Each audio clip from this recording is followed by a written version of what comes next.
You're listening to Wire from our on-campus studio in Boston. The views expressed in this show do not represent Wentworth Institute of Technology or the colleges of Fenway. If you have questions or concerns, please contact Chris Scanlon at 617-989-4211. It is 10 o'clock on October 4th, 2016, and you are listening to Indecision 2016. We cover the political race from your perspective. Today on the show, we'll be discussing campaign financing. I'm Robert Maroney, and I'm joined in the studio today with my co-host, Michael Michaud. But first, the news. This is Emily. The time is 10 o'clock, and today's headlines are: in Haiti, people are bracing themselves throughout this powerful storm. Hurricane Matthew approached Monday night from the Caribbean Sea. CNN reported that the winds were at 145 miles per hour and have killed 3 people so far. The states of Florida and North Carolina declared a state of emergency along the coast. The nation of Haiti was still recovering from the 2010 earthquake when the Hurricane Matthew struck. This storm is just getting started, and the U.S. National Hurricane Center believes this rainfall will likely produce life-threatening flash floods and mudslides. CNN meteorologists announced that the eye of the storm is estimated to make landfall around daybreak today. On another note, on Monday, October 3rd, Kim Kardashian West was held at gunpoint in Paris, just after midnight. After a Paris Fashion Week reception, the reality TV star Kim went back to her apartment she was staying in. Bodyguards brought her from the event to her apartment, but that wasn't enough. The officials believe it was at least a 5-man job. The men costumed in police uniforms, masks, and gloves forced their concierge to show them where Ms. Kardashian West was staying, then proceeded to tie him up. 2 men then immediately broke into her room, tied her up in the bathroom, and gagged her. They then robbed nearly $9 million worth of jewels and stole personal belongings such as her wallet and phone. They then quickly fled the scene with at least 3 other men. She is reportedly safe back in the United States, but is very shaken up. This is not the first high-profile celebrity that has been a victim to targeted robberies in Paris, and the French police departments and government are actively working to prevent further instances. The forecast today is cloudy skies, lows of 50s, highs of 60s. There's a 20% chance of rain and 81% chance of humidity. Taking a look into this week's forecast, we can expect to see being similarly cloudy with highs of 62 and lows of 48. Thursday, we are expecting some sunshine with highs of 68 and lows of 51. You could be the superhero that Boston needs. The average person creates 4 pounds of trash every day, but about 75% of this trash is recyclable. Just 100 soda cans could save enough energy to light your room for 2 weeks. Beatty Hall and many of the other buildings on campus have recycling bins that are clearly labeled. It only takes a bit of extra time. Your superpower could be reducing waste. This message is brought to you by the Leopard's Den. Do you dream of one day holding a federal government office where you have excessive amounts of work, endless stress, and find little to no enjoyment in doing so? Just do it! No! We didn't think so. If you're interested in politics, but don't enjoy all the work that comes with a federal or state office, check out Wentworth Student Government to have a voice in your college community. Meetings are every Monday from 6 to 7 p.m. in BD 432. Your voice, our mission. Wentworth Student Government. Hello, we're back. You're listening to Indecision 2016, Wentworth's own political coverage of the November elections, where today we will be investigating campaign financing. I'm Robert Maroney, and again I'm joined in the studio this morning with Michael Michaud. Later on in the hour, we'll be joined by Lynnfield, Massachusetts Housing Commissioner and Democratic activist Joe Markey. He also attends law school at UMass Law. Okay, we're going to begin by talking a little bit about the basics of campaign financing. Good idea, Rob. I'm sure you've all heard plenty throughout this particular presidential election about where the candidates are getting their campaign money from. We've heard the stories about Bernie Sanders' sea of online donors and Trump's endless self-financing. But do we really understand how money is traditionally raised for campaigning? Yeah, so we talked about this the other day, and I had no idea how PACs and super PACs and everything worked. So a PAC is limited on how much they can contribute to a campaign. Neither can donate directly to the actual candidate, but super PACs are unlimited in their amount that they can spend on basically advertisements for presidential or any other candidates. So I thought that was interesting how there's no limit on how much they can spend if they're a super PAC. Yeah, it's interesting when you look at that, and then you also have to look at the aspect they're not technically allowed to coordinate with the person they're donating to, but you look at it like, do you really believe no one's talking behind the scenes? There's nothing going on. Yeah. There was I think you've seen it. There was a Colbert report where they basically mocked how easy it was to become a super PAC and how it can basically be very corrupt, where you can start your own PAC, sign it over to somebody else, have the same people working for that super PAC under the new name, so they know obviously what you want, and then they can just go out and like execute what you want without any of your coordination. And so basically it's a presidential candidate getting unlimited amounts of money to spend on whatever they want, ads against their opponents, etc., and being able to say whatever they want. And so there's definitely some corruption there, and I think that Colbert report thing was very eye-opening, because you realize how the difference between a PAC and a super PAC is basically a cover letter just saying that you're going to be a super PAC, and then that's it. You're a super PAC and you have unlimited resources in how much you can campaign and get donations for. And so this has come about since 2008 with the Citizens United case, and that is what started super PACs, the ability for people to form a super PAC. It allows them to, they ruled that it was a freedom of speech, how you spend your money, so you can't limit someone's freedom of speech. And so thus super PACs were born. Yeah, I mean, I think you hit the nail on the head with the whole corruption thing. I mean, when you look at in the news, all you see is corruption in Hillary, the emails, everything with that. And then you look at Trump, they do the fact checker in the debate, and all he's doing is lying.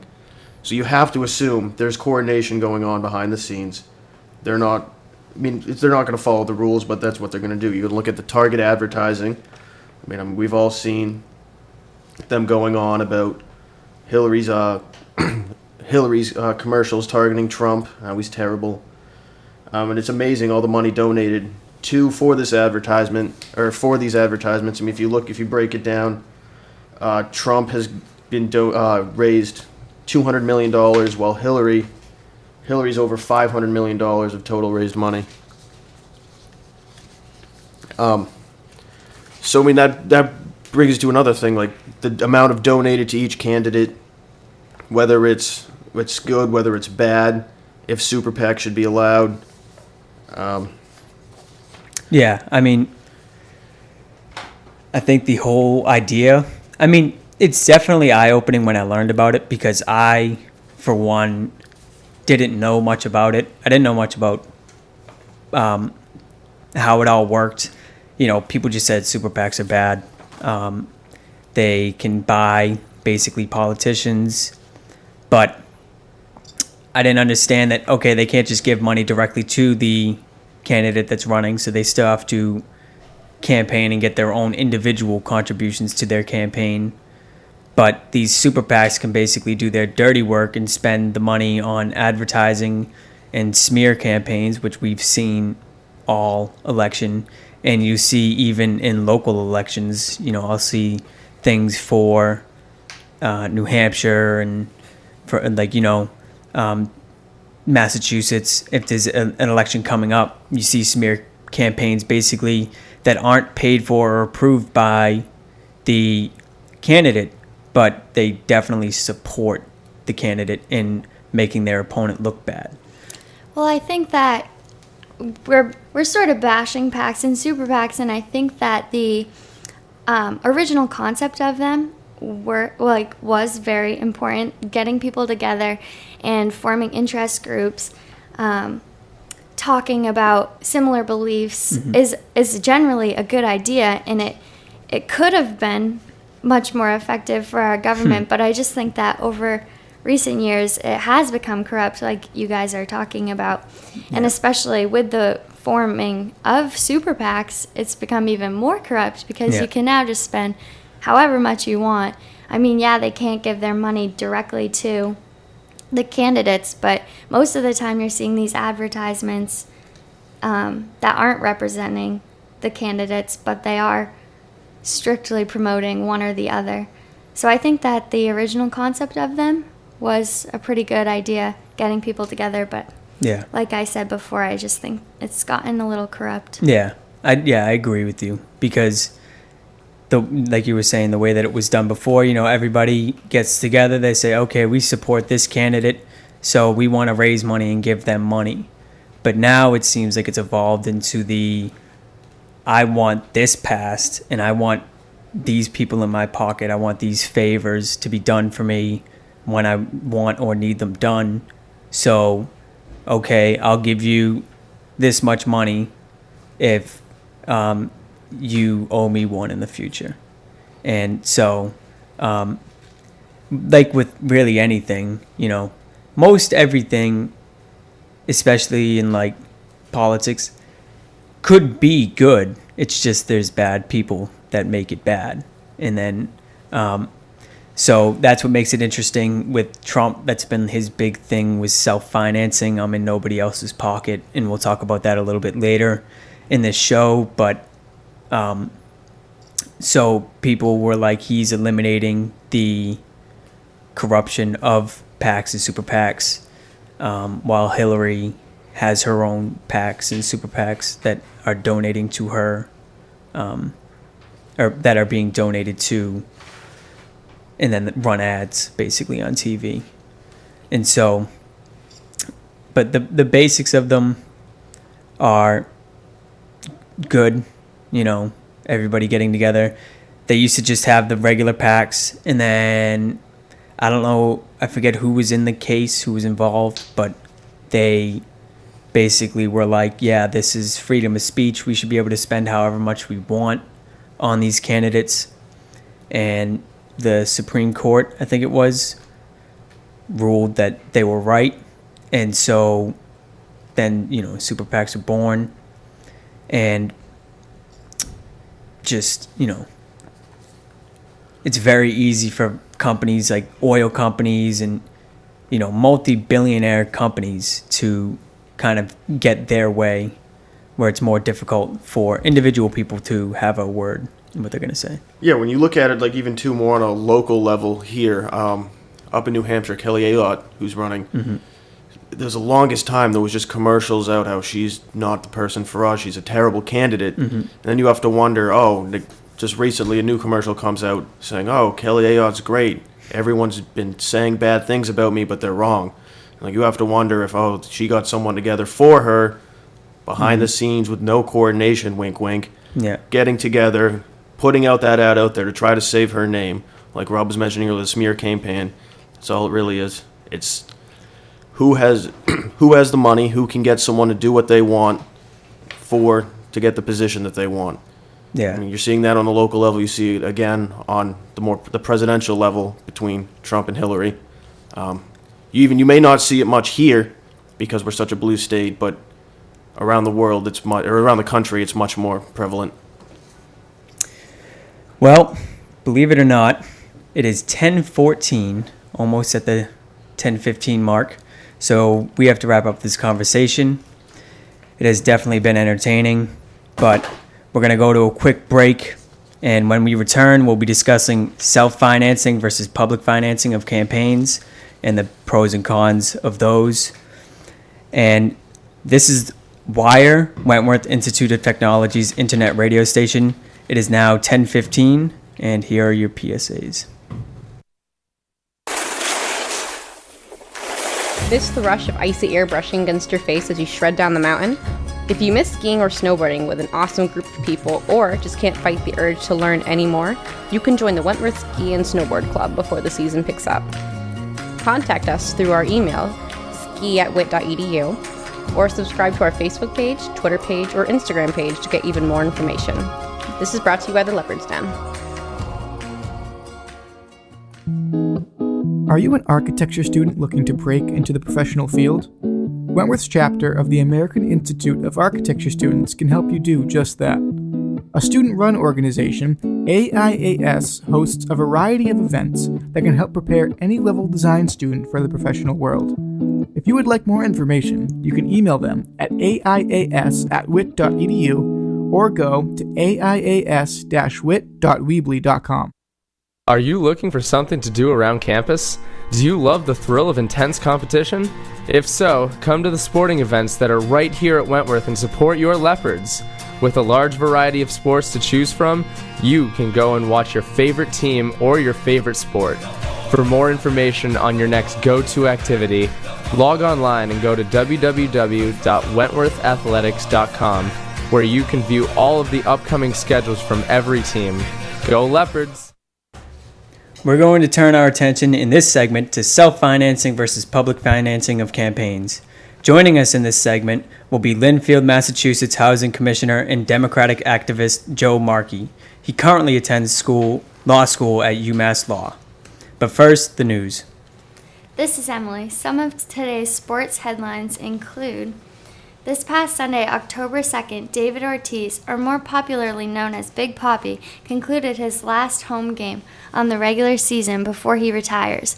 After about 19 years of Major League Baseball, the Red Sox formally said goodbye to the batting legend. Not only are the Red Sox sad to see him go, but the city of Boston is too. Mayor Martin J. Walsh announced that they are working to rename the Yawkey Way extension in his honor.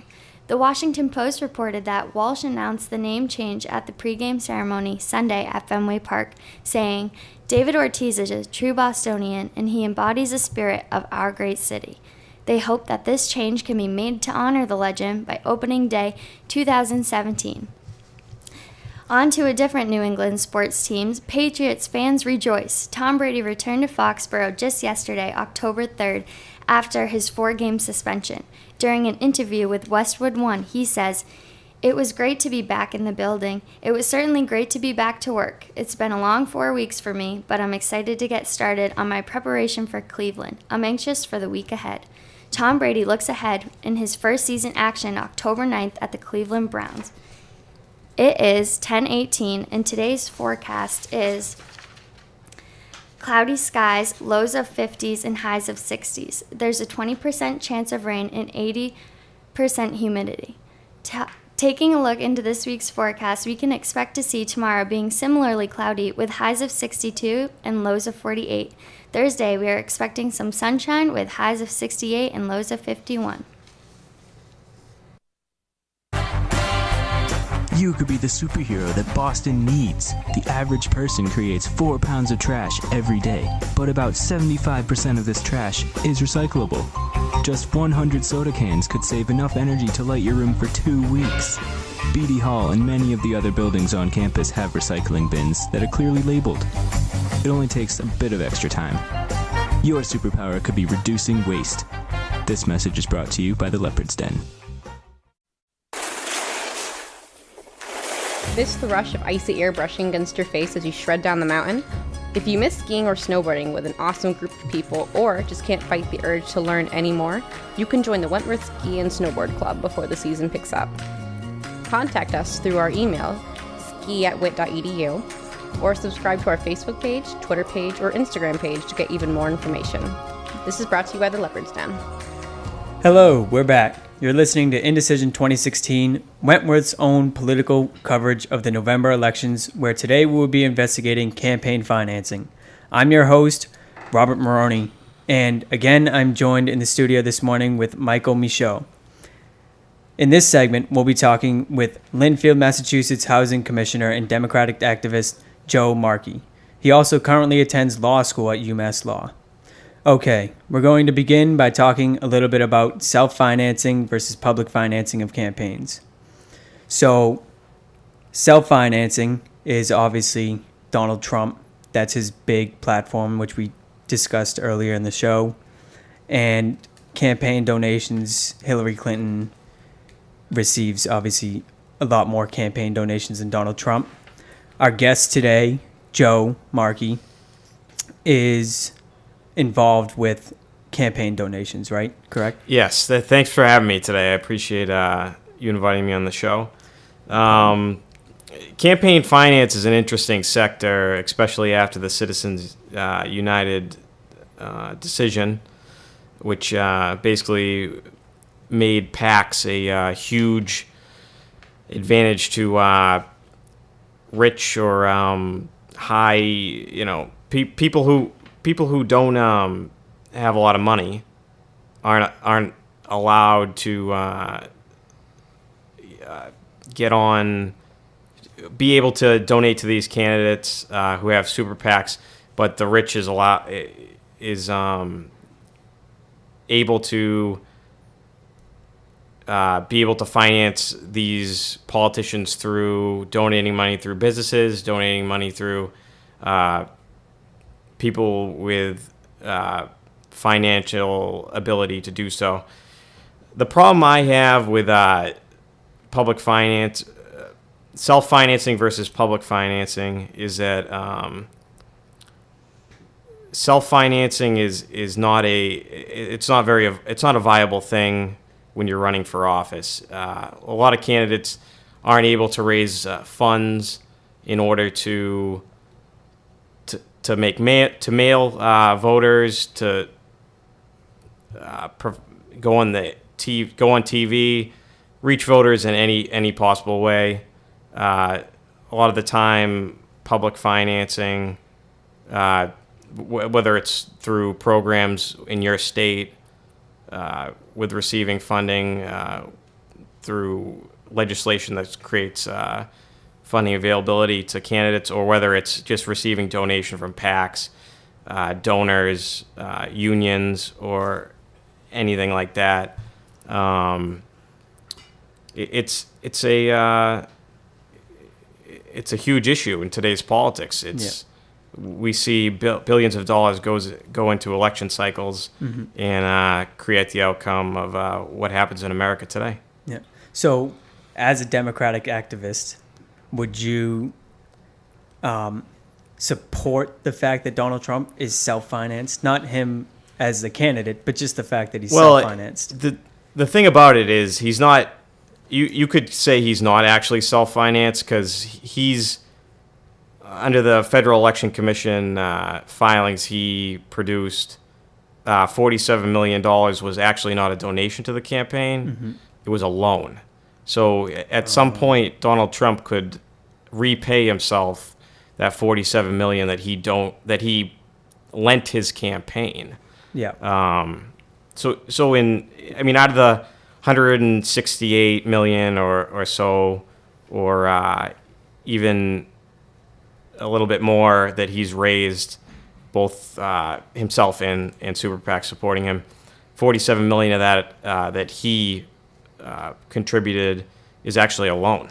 Yep, it's not his actual own out-of-pocket money. That makes sense. So, would you say that, because from the way I see it, self-financing can be good and bad in that you don't answer to anybody, you don't have anybody, you're not in anybody else's pocket, but at the same time, you have to ask, do they serve the public or themselves? Are they working for themselves, or are they working for the actual people? Which is where, there can be skepticism, I think, about self-financing. But obviously, you've been involved in campaigning and fundraising.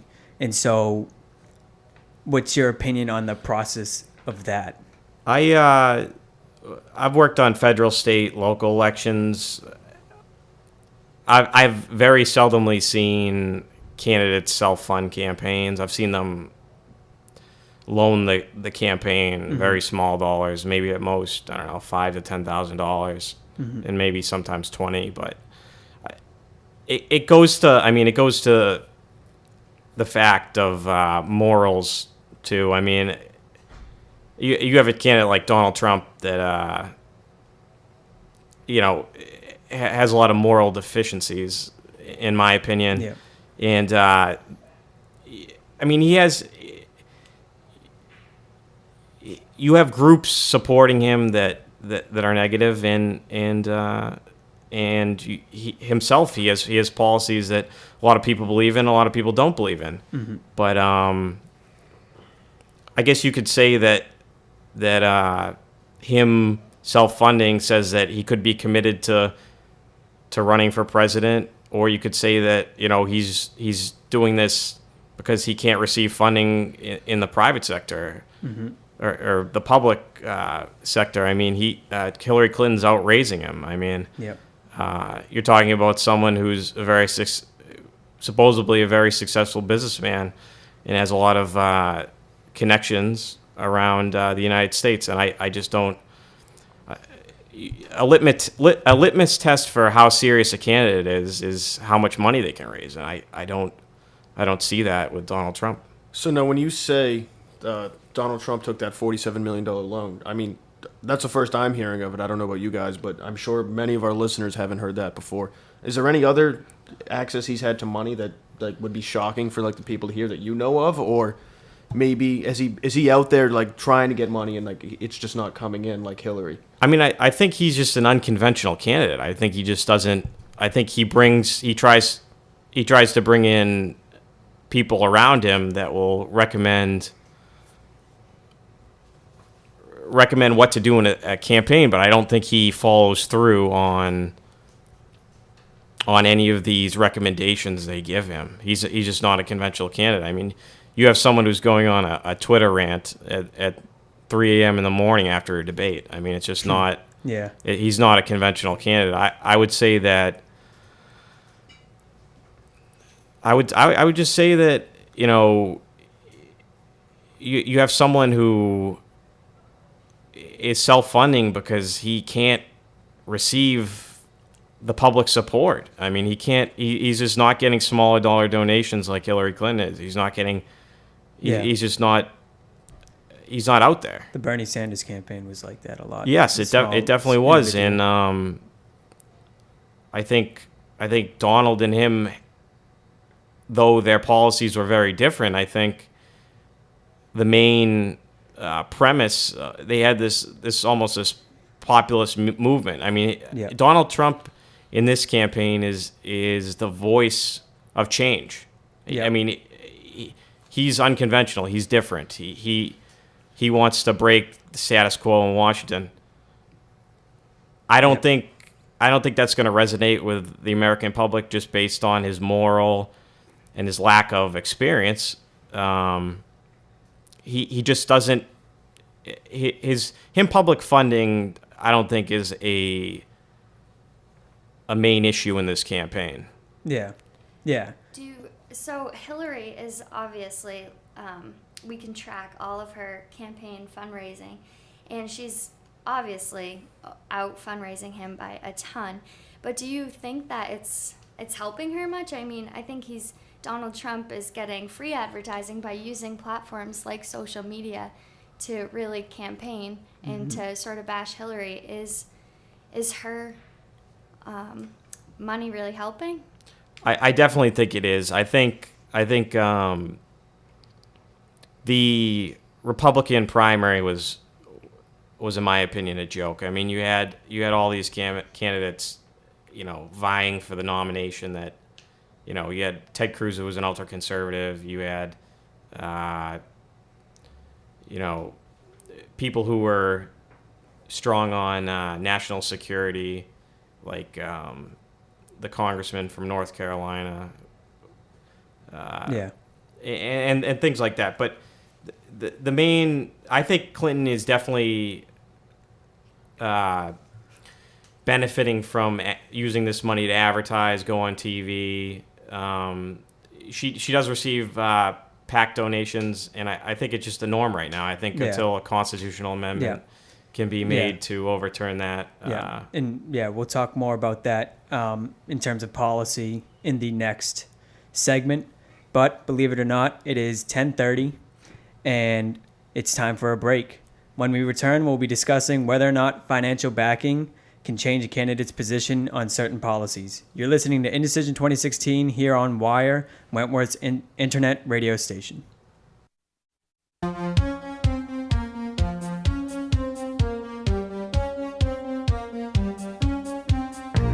you wear sunglasses in the summer but leave them at home for the winter? You may want to reconsider. It is actually significantly more important to wear sunglasses in the winter, as the white snow can reflect about 80% of ultraviolet rays. In the short term, this can result in sunburned eyes or snow blindness, and in the long term, can cause permanent damage to your eyes in the form of cataracts. Do you like rock concerts? Yes, of course. Do you like listening to people talk? Well, sure.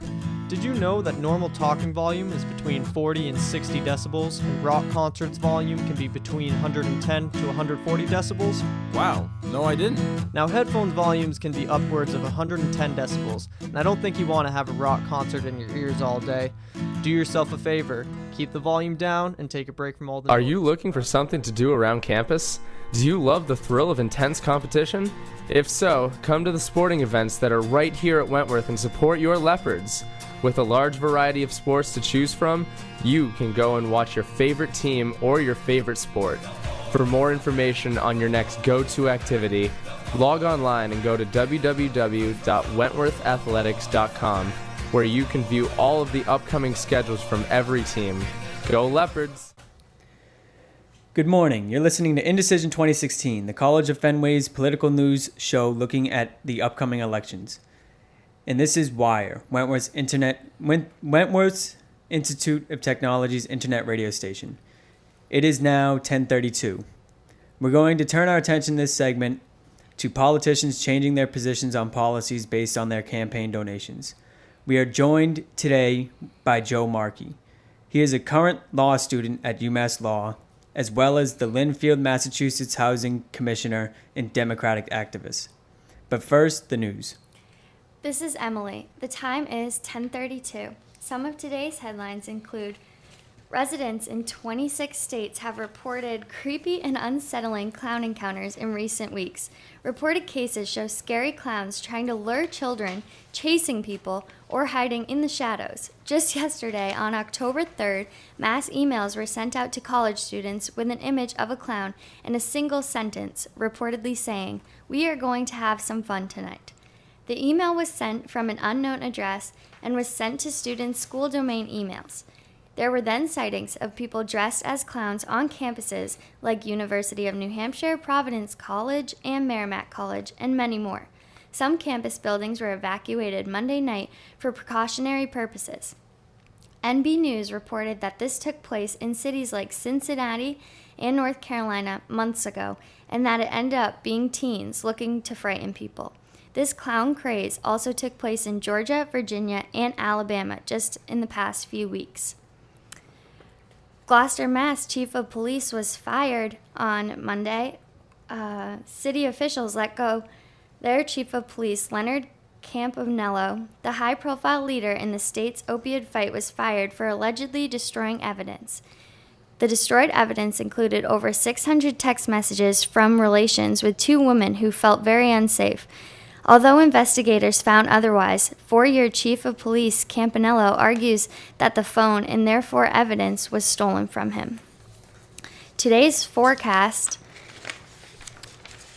are cloudy skies, lows of 50s, highs of 60s. There's a 20% chance of rain and 81% humidity. Taking a look into this week's forecast, we can expect to see tomorrow being similarly cloudy with highs of 62 and lows of 48. Thursday, we are expecting some sunshine with highs of 68 and lows of 51. Would you like a healthy, efficient, and environmentally friendly way to get around Boston? Consider changing your commute for the better by riding a bicycle. Investing in a bicycle can help you travel to work or school faster while benefiting motorists by reducing street congestion. Not to mention the great workout you earn every time you travel. With a fitted helmet and safety lights, anyone can enjoy cycling to their destination safely. More information is available online at massbike.org. Did you know 3 times the amount of water is used to produce a plastic water bottle as it is to fill it? Globally, 53 billion gallons of bottled water are consumed every year. 17 million barrels of oil are used in the production of plastic water bottles. That's enough oil to fuel 1.3 million cars for a year. What's more, 40% of bottled water is taken from municipal water sources like tap water. This message is brought to you by the Witty Committee. For more information, please visit vanthebottle.net. Hello, we're back. You're listening to Indecision 2016, Wentworth's own political coverage of the November elections, where today we're investigating campaign financing. I'm your host, Robert Maroney, and again I'm joined in the studio this morning with Michael Michaud. We are also joined today by law student and Linfield, Massachusetts Housing Commissioner, Joe Markey. Okay, we're going to begin by talking a little bit about campaign donations and how they affect candidates' positions. So this is definitely an interesting topic. It's been a big thing with Hillary Clinton and who she's receiving her donations from. There's been a lot of flipping by her on her policies. None really correlate with her donations, but I mean, it's definitely something that people will have an eye on. And so, Joe, I mean, what are your thoughts on donations and how they affect candidates? I think, I from my personal experience, I don't see a correlation between how our representatives or our politicians run, or how when they receive a donation, they vote a different way. I see a donation as you're supporting the furtherment of the person's ideals and policies. I just haven't seen much evidence to show that donations really affect how politicians vote. I would say that I think voting records change over time just based on public policy and how the public views things. Yeah. I mean, yeah, so I wouldn't, because when we were looking into this, I wouldn't say that I've seen any positions change. I think Emily would agree. But, for example, big oil, Hillary has been, like, there's been evidence that she's passed bills that definitely promote or benefit some of her campaign donors. And so I think that's where people can be a little skeptical. And then at the same time with like Donald Trump and Republicans, you know, the NRA is a big backer of them. And so I think definitely donations give you almost a special access or a phone line in to the representative, the president, the senator, congressman, whatever whatever elected official. But these issues are just issues that are going on in the country. I mean, I don't believe there's a correlation between them. I mean, Bernie Sanders is a supporter of Second Amendment rights. The NRA didn't support him in the primary election. Yeah. They weren't going to support him no matter what. But I mean, he's a supporter of the Second Amendment, and I mean that was a detriment to him in the Democratic primary. But I just don't. There's not much of a correlation, in my opinion. I think that as citizens, we're all just a little uncertain about the correlation between the two because there is such a lack of transparency as you look at the funding. It's really hard to track if campaign funding actually makes a difference. Yeah, it's tough when you look at the funding, like when they're getting money, like how much money are they actually getting? Like, is this money really enough to make that much of a difference? I mean, the Federal Election Commission, the individual donor, I mean, if you had a legislative agent donate from a company or an organization, the limit is $2,700. I mean, that could maybe raise an eyebrow from a congressman or representative. I think when maybe you get a PAC donating tens of thousands or hundreds of thousands from a special interest group, there may be a stronger sentiment to have a conversation with this group. I know Planned Parenthood and women's groups have been supporting Hillary Clinton since she's been First Lady and Senator, so I know that's a group that has donated a lot of money to her. Now, how do you think like the public perceives it when they see these groups donating so much money and just like one individualized group giving them all that money? I think that I mean, I don't think women have a problem with women's health groups or Planned Parenthood getting up and saying, "Hey, we have a right to choose what we want to do with our bodies in this country." Where Roe v. Wade was a huge decision by the Supreme Court, and I think when you get into some situations with constitutional law, people are very very emotional about it. Yeah. I think Tip O'Neill said all politics is local. I think all politics is personal. Yeah. I mean, in speaking to what Michael just brought up about public image, I think that the public image and how the media can play into things can definitely twist how people see campaign donations and campaign financing because, for example, in 2015, Hillary supported No Child Left Behind. Hillary supported No Child Left Behind, and then in 2015, she changed her support to teacher unions, and the PAC that supports the teacher unions now sides with Clinton. And so that could be seen so they made a campaign donation to Hillary Clinton's super PAC. Now the media could say, look, she changed her position because she received money from this group. She used to believe this, now she believes that. But when you actually look into it, I think she received $100 from the teachers union. And so while that could be painted out in a commercial that, look, she's changing her mind based on who's giving her money, when it's not actually the case, would you advise a client to not take donations from certain people because of the public image, or have you seen somebody advise a candidate don't do that? I've definitely seen it. Yes, I'd never advise a candidate to take a check from the NRA. It's just something I think the NRA should stand for not relevant anymore. It's definitely, I see. There's no question that these groups are trying to influence politics, but I believe that our politicians are stronger than the public believes them to be. I think we put our trust in them by electing them. They're gonna represent the people. They're not gonna represent these corporations, these super PACs, these special interest groups.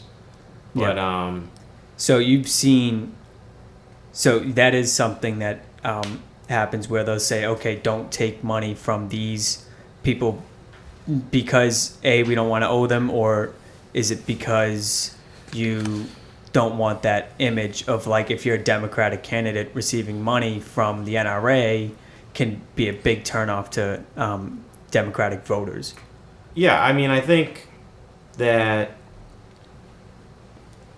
taking money from special interest groups is a necessary evil in some elections. Yeah. You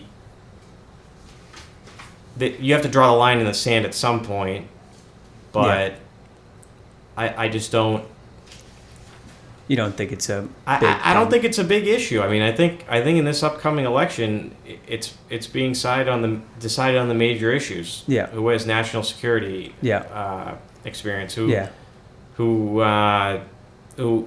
believes in pro-choice values or pro-life values? It's that kind of election. I just don't see. All right. It's more of a congressional issue. Yeah. All right. I don't mean to cut you off, but we have to wrap it up. We'd like to thank Joe for joining us on the show. You've been very informative, and we're glad to have you. And Believe it or not, it is 10:45 and it's time for a break. When we return, we'll be discussing how you, as a student of the colleges of Fenway, can be involved in a pack. You're listening to Indecision 2016 here on Wire, Wentworth's internet radio station. Miss the rush of icy air brushing against your face as you shred down the mountain? If you miss skiing or snowboarding with an awesome group of people, or just can't fight the urge to learn anymore, you can join the Wentworth Ski and Snowboard Club before the season picks up. Contact us through our email, ski@wit.edu, or subscribe to our Facebook page, Twitter page, or Instagram page to get even more information. This is brought to you by the Leopard's Den.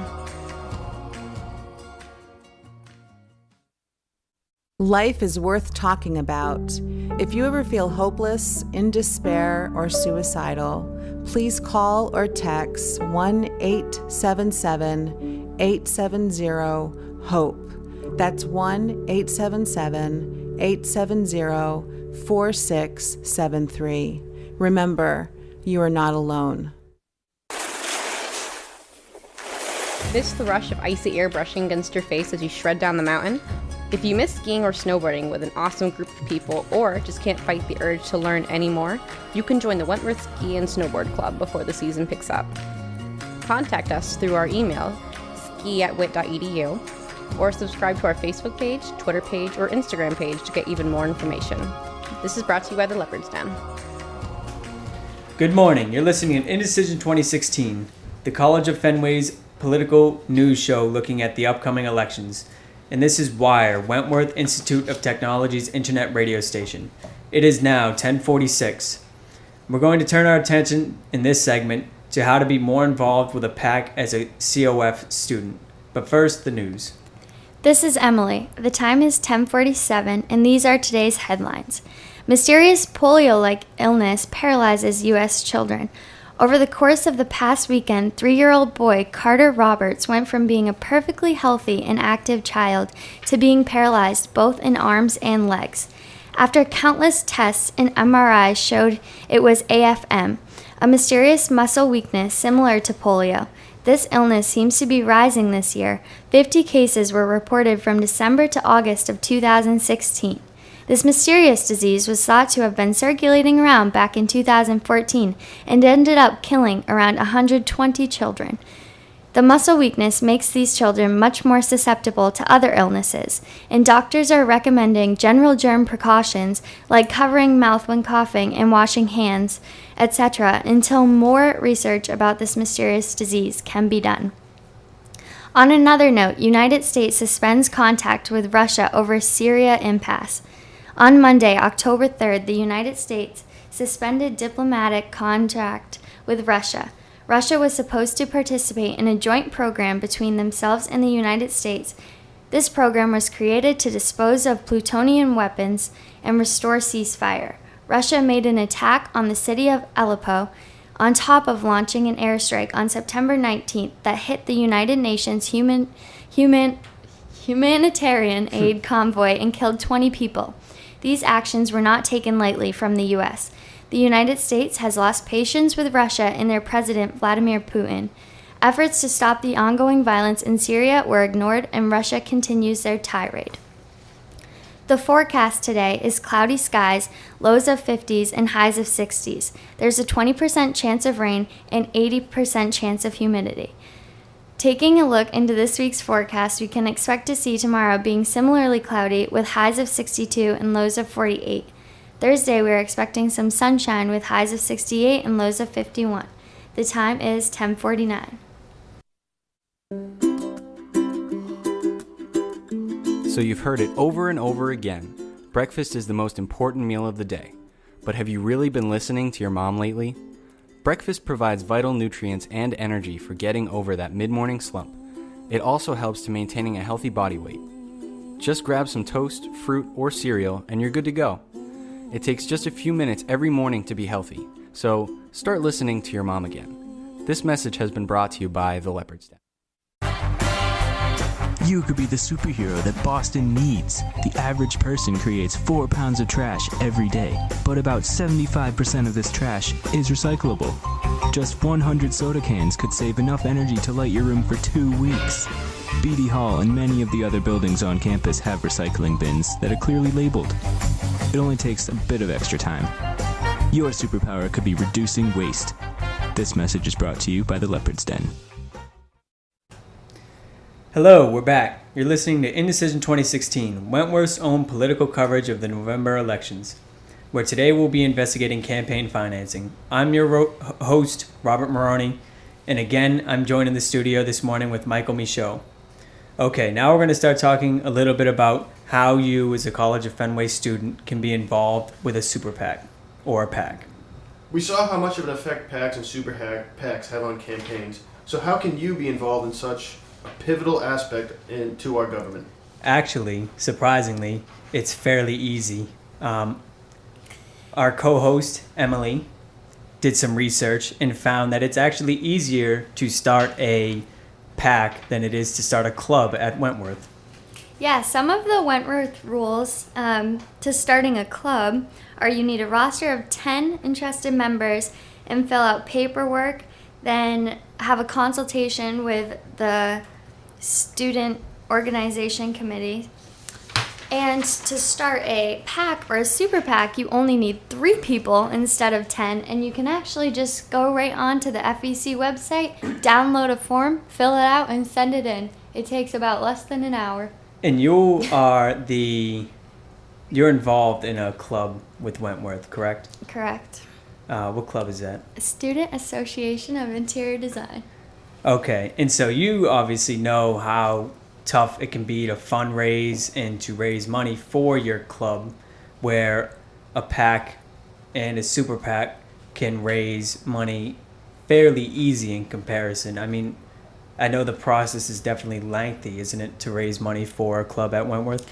Yeah, I mean, you have to go and get your fundraiser approved. You have to approve what you're selling. You have to then give documents of how much you sold, where all of the money is being distributed to. It's a lot more extensive than just the annual report that a PAC or a super PAC has to give to the FEC, and oftentimes the FEC doesn't even really give you any repercussions for not reporting your finances. Many people have made PACs and super PACs just for fun. For example, the Washington Post reported that 3 high schoolers from Fred Page High School in Franklin, Tennessee made a PAC because we can super PAC. The paperwork can be accessed on the FEC website and filled out in about an hour. These boys didn't have a bank account and cannot vote. The Washington Post then reported that Alan Weintraub, an FEC commissioner, confirmed for the Loop that there is no hurdle to creating a super PAC. If the paperwork is filled out, the FEC doesn't scrutinize the statements of organization. Everyone who wants to be a part of the political process can be, she said. Yeah, Emily was telling me about this story too, and I think it's very interesting. They did it on the Colbert Report, where he created his own PAC and then made it a super PAC by just adding a cover letter. And it's very interesting to see that kids who can't even vote and don't even have bank accounts are able to start a PAC and start, raising money for cause. So theoretically, the whole school of Wentworth or different departments, the CM department or the interior design department, could start their own PAC and start raising money and donate it to their candidate that they support. Or they can just use the money for whatever they want, I'm pretty sure as well. They don't have to spend it politically, but they can spend it on really whatever they want. So I think what we're trying to tell you all is that it's fairly easy to start a PAC or a super PAC if you want to be more involved in such a pivotal aspect to our government. Yes, that is true. I feel like it'd be helpful for a lot of students to understand how PACs and super PACs work for, political classes, political science classes to start their own super PACs. I think that it could definitely open children's eyes or students' eyes to what's going on in the world of politics. But that's enough of that. So we have to wrap it up. And you've been listening to Indecision 2016 on The Wire, Wentworth's internet radio station. Up next, you'll be hearing some nice music provided to you by The Wire. Did you know 3 times the amount of water is used to produce a plastic water bottle as it is to fill it? Globally, 53 billion gallons of bottled water are consumed every year. 17 million barrels of oil are used in the production of plastic water bottles.